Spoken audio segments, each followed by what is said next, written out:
What could go wrong? Making you want to root for each one of these people. Say Frederick Bachman like 5 times in a row.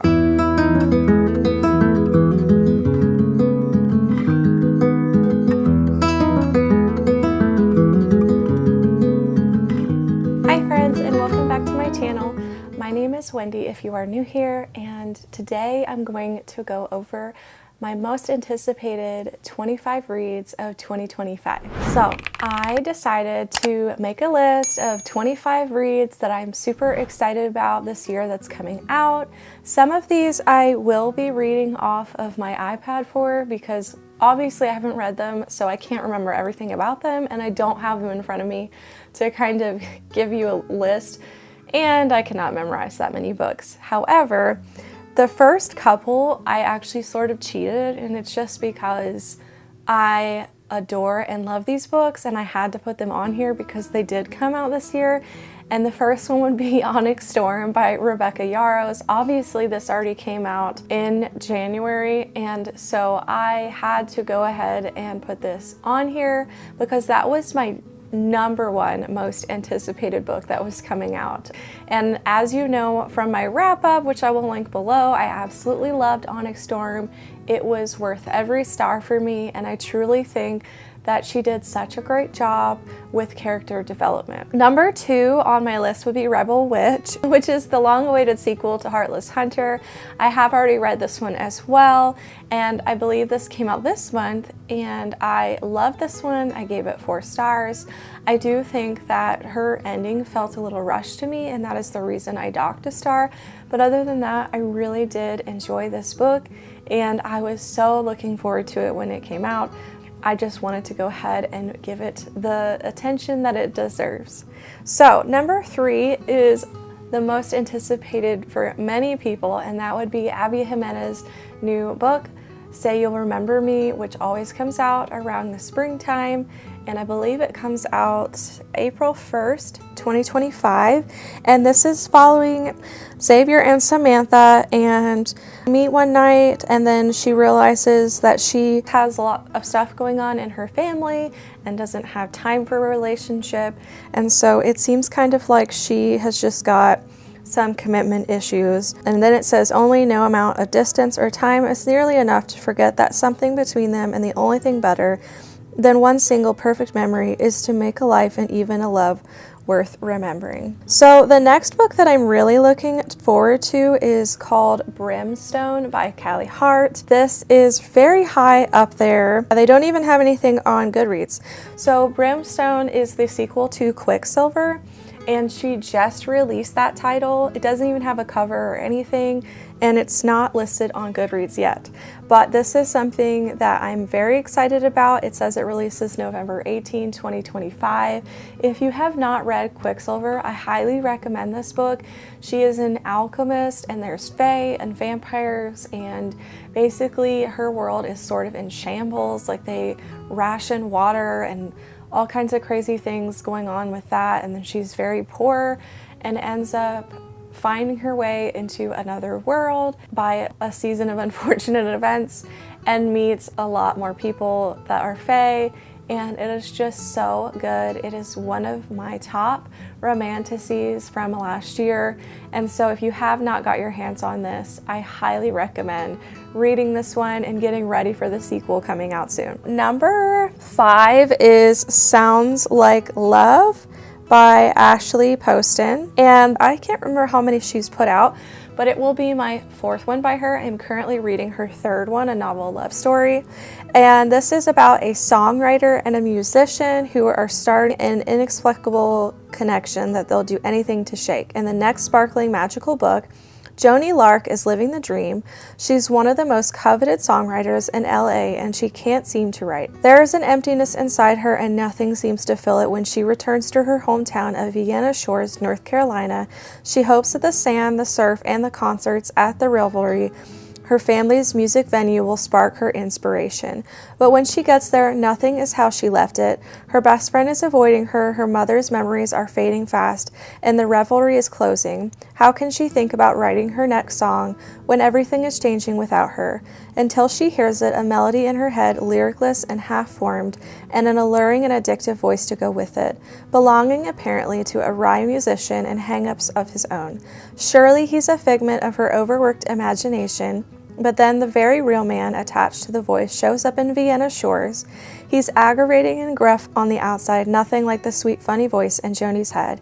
And he has a plan. They'll finish the song, haunting them both, break their connection, and hope they don't risk their hearts in the process, because the song struck in their heads. So it sounds like enemies to lovers or Grumpy Sunshine, and I love that it involves music because I do love to sing for my church, and so I'm so excited about that. There's another musician book that I recently read. If you have not read it, I think it's by Julie Soto. I'll put up a picture here, but I really enjoyed this one. It does contain open door scenes, but I really highly recommend this if you like musician or music in your books. Okay, so number 6 is With a Vengeance by Riley Sager, and this one makes me laugh every time I read it because my friend Leah, she keeps making fun of this book because it's very similar to Murder on the Orient Express. Here's the picture. Okay, and she said that even the synopsis sounds like a copycat of that, so she is really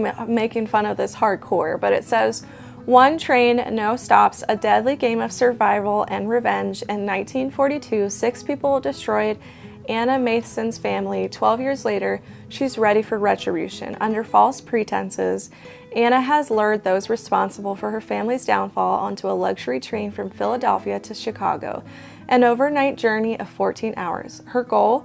Confront the people who've wronged her, get them to confess their crimes, and deliver them into the hands of authorities waiting on the end of the line.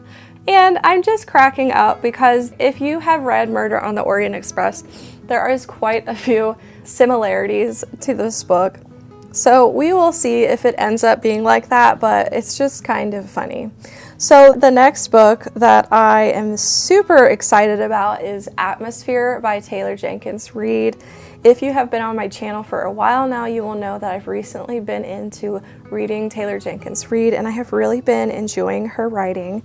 And this one comes out, oh, I'm sorry, I forgot to tell you that With a Vengeance releases June 10th, 2025, and Ashley Poston's Sounds Like Love releases June 17th, 2025. And Atmosphere by Taylor Jenkins Reid releases June 3rd, 2025.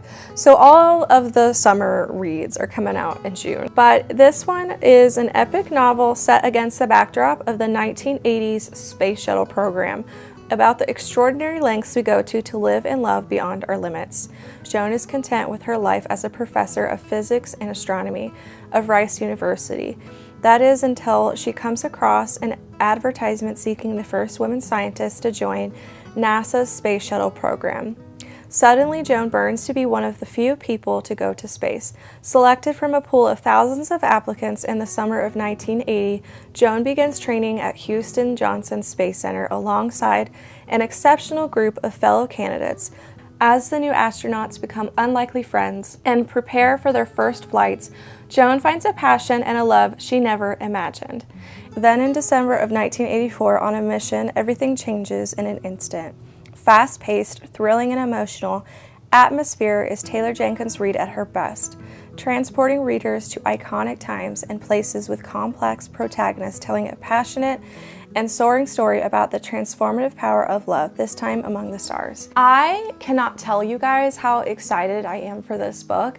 I have not read any space-type books or any NASA-inspired books, but I am so intrigued by that subject because I, for whatever reason, find people going to space just a super fascinating topic that I would like to read about, and I love watching movies that have to do with people going to space, particularly The Martian, one of my favorite movies ever. And so it's funny that I have not read Project Hail Mary yet still, because I was really wanting the audio, which I did end up buying, so I will get to it eventually, and I just didn't want to have it without the audio. So Anyways, I have not read anything that has to do with space. I did try Red Rising and DNF'd it because it was just a little too confusing for me at the time, but I have thought about revisiting it. Anyway, I love the characters that Taylor Jenkins Reid writes. I think she does an incredible job making you want to root for each one of these people and really getting you to know them so well that you feel like these people are in real life.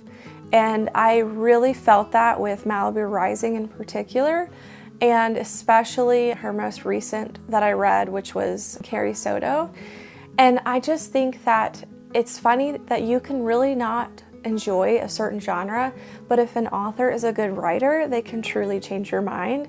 And I feel like I have absolutely hated character-driven and lit fic, but Taylor Jenkins has written some things like that and has completely sold me on it if it's her writing it, not really a whole lot of other people. So I am really excited about this, and I plan to do a podcast on Gwen's channel for this book, so I will link her podcast below so you can keep an eye out for that. But again, that book comes out June 3rd. So the next book that I'm looking forward to is another well-known author, and this is by Fredrik Backman.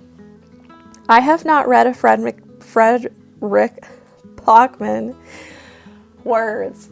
I have not read a Fredrik Backman. His name is hard to say. Say Fredrik Backman like 5 times in a row. Just try it, because I think that's a really hard name to say over and over. Anyway, I have not read a book by him yet, but I have been wanting to, because most people that I typically agree with on reading taste has loved his books. Destiny Sidwell, my friend Jordan, and a couple others in her Patreon that I tend to agree with have really spoken highly about Beartown, which is on my list this year, but I'm saving it for December for a book club.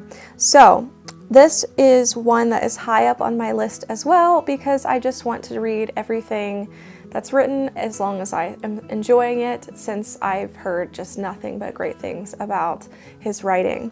So Friends is an unforgettably funny, deeply moving tale of 4 teenagers whose friendship creates a bond so powerful that it changes a stranger's life 25 years later. Most people don't even notice them. 3 tiny figures sitting at the end of a long pier in the corner of one of the most famous paintings in the world.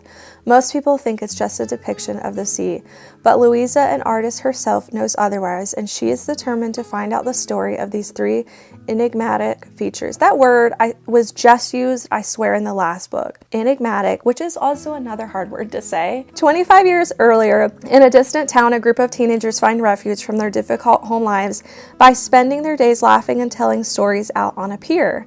These 4 lost souls find in each other a reason to get up each morning, a reason to dream. Out of that summer emerges a transcendent work of art, a painting that will unexpectedly be put into 18-year-old Louise's care.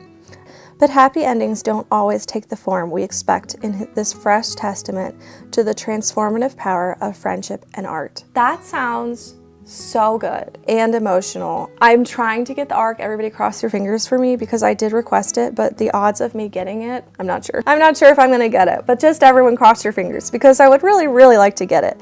Okay, so number 9 on my list is The Ballad of Falling Dragons by Sarah Parker. This is the sequel to When the Moon Hatched. I'm not going to read the backs of every one of these books, but I wanted to read those last few because I think that the synopsis sounds so beautiful and poetic and gripping, and I had to read them just for impact. But I don't plan on reading all the backs of these, especially sequels. So The Ballad of Falling Dragons is the sequel to When the Moon Hatched, which, as you guys know from my wrap-up, I struggled with, but I did enjoy overall. I do plan to reread this book before the sequel comes out, but I am very excited to read it because by the time I got to the end of the book, I was really invested and excited to see what happens with these characters. So if you would like to know more about the series, I will link the wrap-up video below where I talk about When the Moon Hatched, and you can go see that where I talk more in depth about it. This releases October 7th, 2025. And then the next one is One Golden Summer by Carly Fortune, which I know most people know about her. She writes extremely good summer books, and I've read 2 by her so far. which I really loved. I have her third one I still need to read, but I just didn't get to it last summer, and I plan on getting to it this summer. Her covers are just outstanding. The best summer covers, honestly, I've seen to date. I absolutely adore all of the covers of her books. Alice spent just one summer at a cottage in Nan when she was 17.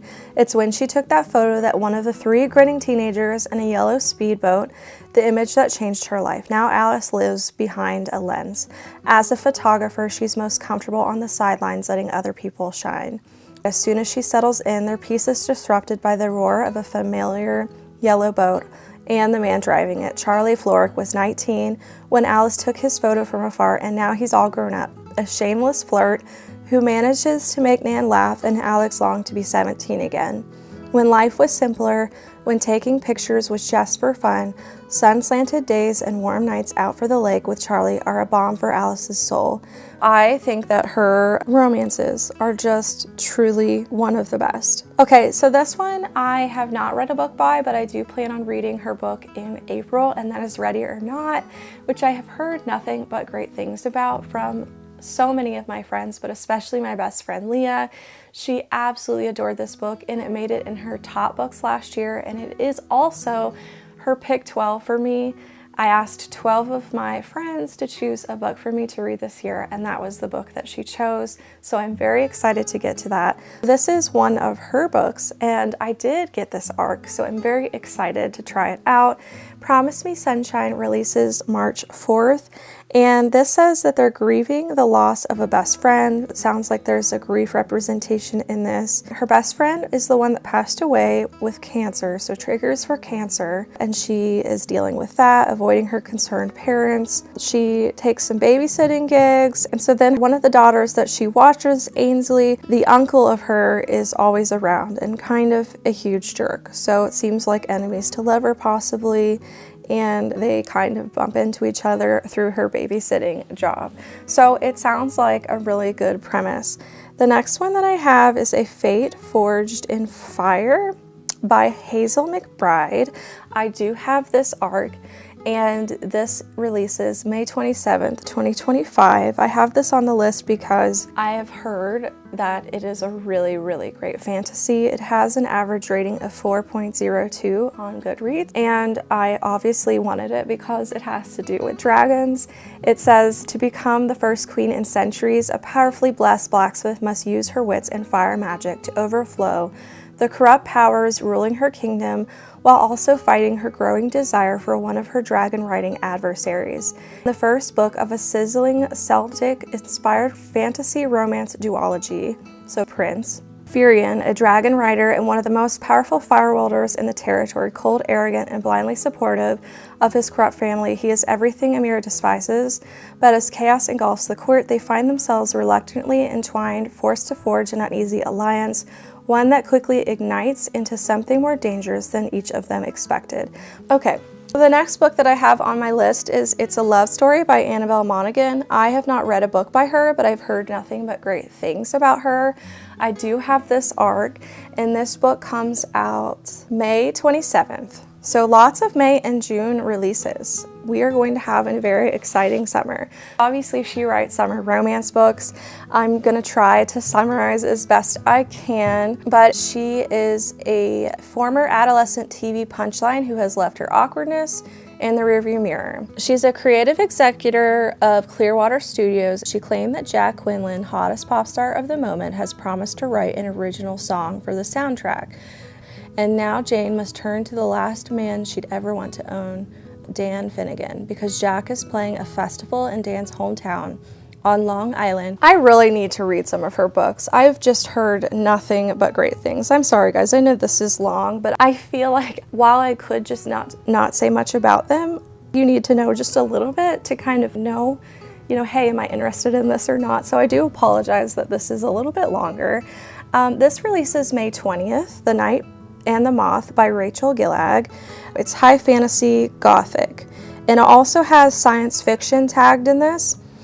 This author is a book talk sensation, Rachel Gillag. What's the other books that she's written? Let me see. You guys are probably all yelling it right now that I don't. Oh, One Dark Window. Okay. Well, I have not read that book still. It's a romantasy, a Gothic Miss Cook's tale of prophetess who is forced beyond the safety of her cloister on an impossible quest to defeat the gods with the one knight whose future is beyond her sight. So it's Gothic and romantasy. And if you read One Dark Window, you would probably like this book, so keep a lookout for this book coming in May 20th. Okay, the next book that I have on here is a YA, I believe, and it is The Rose Bargain. Yeah. And this is by Sasha Smith. This one comes out February 14th. And it has really great ratings on Goodreads, 4.11. It says, The Cruel Prince meets the selection. In this captivating duology opener brimming with heart-pounding romance, vicious competition, and beautiful cruel fae from the New York Times bestseller of the author of The Witch Haven, Sasha Smith. Takes place in England, granted a bargain with the immortal fae queen. High society girls are excited to bargain their qualities and win the suitors, a rare talent for piano in exchange for one's happiest childhood memory. Interesting. Well, I love the selection, and so I love the idea of that mixed with fantasy, so I'm super intrigued by this. I did request the audio of this on NetGalley, but I have not been approved yet, so we shall see. I don't really love audio fantasy. I really like having the physical copy, so I don't know how excited I am about just having audio. But okay, the next one I'm not going to read about either because it's a sequel, and this is The Enchanted Greenhouse by Sarah Durst. This releases July 15th, and it is the sequel to The Spell Shop, which I absolutely adored. It's beautiful cover, and The Enchanted Greenhouse is also beautiful. I'm super excited about this. Is a very whimsical, cozy fantasy. Go in knowing that if you don't like slow vibes, like it's just all about the vibes and coziness and cozy characters, a little bit of romance, then this might not be the book for you, but it is definitely a very low stakes fantasy series, but I really enjoyed it. Okay, so the next one that I have on here is Wild Reverence, and this is by Rebecca Ross, and she is the author that wrote Divine Rivals, and that is the only reason that I added this on here, because really I loved that book and I want to read most things that she writes and keep trying her out. This releases September 2nd. So this is a YA. It also tags sci-fi in this. Born in firelit domain of the underrealm, Matilda is the youngest goddess of her clan, blessed with humble messenger magic. But in a land where gods often kill each other, to steal power and alliances break as quickly as they are forged, Matilda must come of age sooner than most. She may be known to carry words and letters through the realms, but she holds a secret she must hide from even her dearest of allies to ensure her survival. And to complicate matters, there is a mortal boy who dreams of her despite the fact that they have never met in the walking world. 10 years ago, Vincent Beckett wrote to Matilda on the darkest night of his life, begging the goddess he befriended in his dreams to help him. When his request went unanswered, Vincent moved on, becoming the hardened, irreverent Lord of the River who has long forgotten Matilda. That is until she comes tumbling into the bedroom window with a letter for him. As fate would have it, Matilda and Vincent were destined to find each other beyond dreams. It sounds beautiful, and if you have not read Divine Rivals, just to give you an idea, she is a very poetic writer. I really love the way that she writes, especially the romance. I just thought it was beautifully done, and so I have really high hopes for this one. The next book that I have on here is called The Stolen Queen, and this is by Fiona Davis. I believe this is a historical fiction, and Stolen Queen releases February 14th, so tomorrow, which by the way, happy Valentine's Day. I know it's going to be after Valentine's Day when you see this, but this is releasing this week, so you can go read it. And this one is interesting to me because it's Egypt, 1936. I have not read a historical fiction based in Egypt. When anthropology student Charlotte Cross is offered a coveted spot on an archaeological dig in Egypt's Valley of the Kings, she leaps at the opportunity. Tragedy strikes, and Charlotte knows her future will never be the same. New York City, 1978, 18-year-old Annie Jenkins is thrilled when she lands an opportunity to work the iconic Form Vogue fashion editor Diana Vreeland, who's in the midst of organizing the famous Met Gala, hosted at the museum and known across the city as the party of the year. Seems like multiple timelines. I think that archaeology is super fascinating, and Egypt. So I'm just really excited about this historical fiction, and it's already out. So I will definitely be keeping my eye on the library holds for that one. The next one that I have is House of Blight. I'm also not going to really look this one up because I did just start this arc, so I know a little bit about it. This releases April 8th, and it is by Maxim Martinu. And this is a fantasy novel, dystopian, and basically she is a healer, and when she heals people, it takes away from her health. And so she kind of has to be choosy about how she heals people. And it seems like there is a plague that is going to take over the world that they live in, and that she is going to probably be put in the crosshairs of that.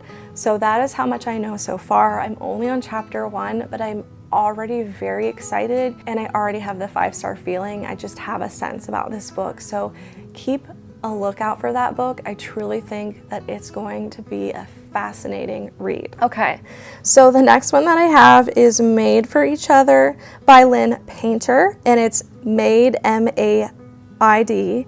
This releases July 15th. I have loved Lynn Painter's YA, but I have not loved her adult fiction. So I'm a little nervous about this because I really did not like Mr. Wrong Number at all. I'm very hopeful. I'm gonna give her another chance. I might just only like her YA, but we'll see. Abby is a professional cleaner, and it's ironic that she's forced to move out because of an infestation. Thanks, apartment 2B. Declan is a busy man working his way up Hathaway Holdings, which is why he's never met the woman who cleans his penthouse every week. Abby needs a place to stay, and Declan is out of town. So the solution seems simple and crucially free. When Declan's parents tell him they met his girlfriend at his apartment, he's surprised to say the least, but it is nice to have them off his back about being single for a change. Declan finds out who Abby really is and decides to make her pretend to date him, and he'll provide everything she needs. What could go wrong? It's business, not pleasure, right? Okay, this sounds hilarious. I am definitely reading this. Fake dating and forced proximity trope. So excited. Okay. Let's hope I love that one. Fake skating. I'm so excited for this. This is a new Lynn Painter YA, and I love her YA. I eat them up. And it's about skating. Super excited about that. This comes out September 30th, and obviously it's by Lynn Painter. It says Danny is back in Minnesota and is excited to reconnect with the nerdy and comforting Alec, but teenage Alec is nothing like the boy she remembers. He's the hockey star, and a town where hockey players are worshipped as gods, and he loves it. When one thing leads to another and Danny and Alec find themselves thrown together and playing the role of boyfriend and girlfriend, complicated becomes an understatement. In this Minnesota town, hockey may rule, but romance is about to take its place. A swoony boy next door fake dating romance from the New York Times bestseller Lynn Painter. So excited. I cannot wait. That is definitely high on my list. The next one I have, I'm not going to talk about this one either because it is a sequel, or I'm not going to read about it. So this one is The Woman in Suite 11 by Ruth Ware, and this releases July 8th. This is a sequel to The Woman in Cabin 10, and I am so excited because I love that book, and it was my first book by Ruth Ware, and I don't care what anyone says. I think that it is a great thriller, and I had such a good time with it. So I am so excited that she is writing another one, and I just can't wait. And the cover looks incredible. In my opinion, you can't do a whole lot with thriller covers, and this one just, I can't wait. I'm so excited. So that's the sequel. Fallen Gods by Rachel Dykin. Sorry, my legs are going to sleep. That's how long I've been here. Releases June 3rd. The legends of the past are never truly dead and buried. Liv Olson has been drawn to Norse mythology her entire life. After earning her degree and working as a curator at one of the New York's most prestigious museums, she gets an unexpected offer for her dream job in Norway, the same place her brother disappeared months ago. After a cryptic message about finding their long-lost father, she finds herself surrounded by superstitious townspeople who refuse to even look at the water. Liv soon realizes that the small town of Vaughn is nothing like it seems. Shops close before dark, and things she's only read about seem to suddenly exist. To top it off, her new boss Tristan is insultingly mean and engagingly beautiful, and as a part of the job, she must live with him in his mansion. As her life quickly unravels into chaos, she's left wondering who's pulling the strings in this mysterious place, where nothing makes sense and everything feels familiar. It has tagged mythology, fantasy, romantasy, and obviously has to do with gods because it's called Fallen Gods. So that one sounds incredibly good. This one I'm about to talk about, I do have the ARC for. I don't know why I haven't read it yet. I don't know, guys. It's called The Sirens by Emilia Hart, and this releases April 1st. So I really need to get on it. But it says, sisters are separated by hundreds of years but bound together in more ways than they can imagine. 2019, Lucy awakens in her ex-lover's room in the middle of the night with her hands around her throat. Horrified, she flees to her sister's house on the coast of New South Wales, hoping Jess can help explain the vivid dreams that preceded the attack. But her sister is missing. As Lucy waits for her return, she starts to unearth strange rumors about Jess's town, tales of numerous missing men spread over decades, a baby abandoned in a sea-swept cave, whispers of women's voices on the waves. All the while, her dreams start to feel closer than ever. 1800, Mary and Eliza are torn from their loving home in Ireland and forced onto a convict ship heading for Australia. As the boat takes time farther away from all they know, they begin to notice unexplainable changes to their bodies, a breathtaking tale of female resilience. The Sirens is an extraordinary novel that captures the sheer power of sisterhood and the indefinable magic of the sea. So this is tagged historical fiction, mythology, mermaids, and magical realism, mystery, and fantasy. So it sounds like a really, really great family one. And the last one that I have on my list is The Stolen Life of Colette, and this is a historical fiction, and I simply added this on here because I think the cover is beautiful. And this is by Kristen Harmelt, who I have not read anything about, but this book has 4.56 star ratings. So really good, guys, really good. This is a historical fiction drama.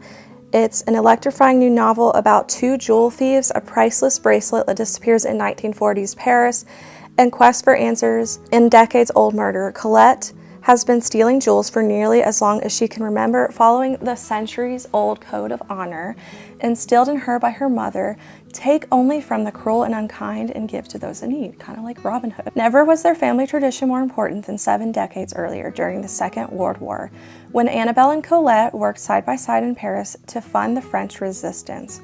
But one night in 1942, it all went wrong. Annabelle was arrested by the Germans, and Colette's 4-year-old sister, Lillian, disappeared in the chaos of the raid, along with an exquisite diamond bracelet sewn into the hem of her nightgown for safekeeping. Soon after, Annabelle was executed, and Lillian's body was found floating in the Seine. But the bracelet was nowhere to be found. Their life begins to unravel when that long missing bracelet suddenly turns up in a museum exhibit in Boston. And that, again, releases July 17th, 2025. Historical fiction mystery. World War II, and this takes place in France, but it also takes place in some of Germany, I believe. So I'm very excited for this one. I just think, again, the cover is gorgeous and the ratings on this one speaks volumes. So those are my 25 most anticipated releases of 2025. I tried to do a mixture of mystery, thriller, romance, historical fiction, and fantasy. But if you know anything about me, you will know that fantasy kind of makes its way to the top a lot with me. It's just who I am, guys. But I did try to give a mixture because I do like reading all of those genres I just mentioned. So I'm very, very excited for this year. There are so many great things coming out. Another book that I did not mention because it does not come out in 2026, and I'm so upset because I thought it came out this year, is the 4th book in the Everflame series. I will put that here with the date. That is one that I'm very highly anticipating and would have been in one of my top. These were not listed in any particular order, by the way, but I'm just very excited for that one, and I wish it was coming out this year. I hope that gave you an idea of some books to look forward to and the dates to check out when they're going to be. There are some coming out really soon, this month and next month, so quite a list of things that you can look forward to. Until next time, friends, remember to read what inspires you. Bye!